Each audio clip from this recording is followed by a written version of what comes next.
Jean-Luc, dites-moi, l'agriculture, devenir paysan, c'est un pur hasard ou c'était un petit peu déjà écrit? Eh bien, c'était déjà écrit puisque mes parents étaient agriculteurs sur Sainte-Tulle et ensuite ils ont acheté une petite campagne ici à Vols et donc je suis tombé dedans quand j'étais petit. Mon père il faisait essentiellement de la polyculture, donc des pommes de terre, des carottes et il y avait un peu de pommiers à Sainte-Tulle et c'est de là qu'est née ma passion pour tout ce qui est culture pérenne, donc les arbres fruitiers et le raisin de table. Aujourd'hui, à Couleurs Paysannes, on retrouve principalement les fruits rouges, les prunes et ce qui nous intéresse aujourd'hui, à la veille de notre grande fête des fruits d'automne, le raisin de table. Oui. Alors, à côté de vous, on voit une magnifique grappe de raisin. Est-ce que vous pouvez nous dire de quelle variété il s'agit et nous expliquer un petit peu les différentes variétés que vous Donc, proposez à Couleurs Paysannes? ça, c'est une variété qui est commune, qui est courante, puisque c'est Italia. Alors, Italia, c'est le nom de la variété, puisqu'elle a été trouvée en Italie. C'est une des variétés les plus plantées dans le monde, pratiquement, en matière de raisin de table. Ça fait de très très belles grappes avec des gros grains. En premier, c'est un raisin noir qui s'appelle le Prima. On a un raisin à Pyrène. Alors, à Pyrène, ça veut dire quoi? Ça veut dire des raisins sans pépins. Et la variété s'appelle Centennial. Donc cette variété, elle est relativement récente.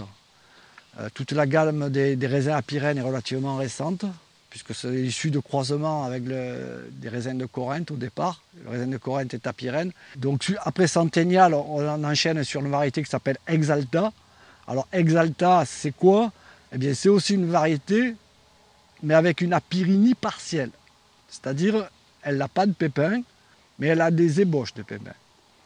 Voilà. C'est une variété qui fait des baies plus petites et qui a une saveur muscatée très prononcée, mais assez douce. Moins muscatée que le muscat de Hambourg. Donc on a en même temps qu'Exalta, et entre Exalta et Centennial, on a le muscat de Hambourg, qui est la variété phare des Provençaux. C'est celle qui est le plus consommée en France, c'est le muscat de Hambourg. Suite au muscat de Hambourg, ensuite on a la variété Ruby, qui est un raisin rose. Ça aussi, c'est une variété relativement récente.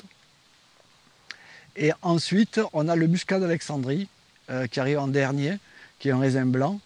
C'est une vieille variété, ça, très très vieille variété. Elle vient d'Alexandrie d'ailleurs. Et c'est un muscat blanc. Vous, votre variété préférée, Jean-Luc, c'est laquelle? Ah, c'est Exalta. Pourquoi?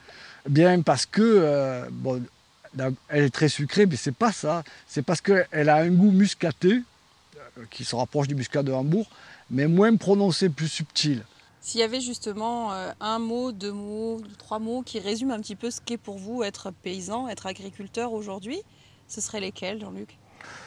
Ben, agriculteur aujourd'hui, c'est d'abord aimer la terre, aimer le produit que l'on fait, parce qu'on est agriculteur pour produire, bien sûr qu'il y a une finalité, comme toute activité humaine aujourd'hui, de rentabilité, mais il y a aussi cette notion de nourrir parce que pour moi, les aliments sont le premier déclencheur de notre santé. C'est de là que dépend tout ce qui va contribuer à notre bien-être. Donc c'est un détoxifiant, le raisin, et c'est pour ça qu'il arrive à la fin de l'été aussi. Pourquoi? Parce que l'été, peut-être, on a fait des excès, et faire à ce moment-là, au mois de septembre-octobre, une cure des raisins, c'est certainement le meilleur détoxifiant qu'on peut avoir.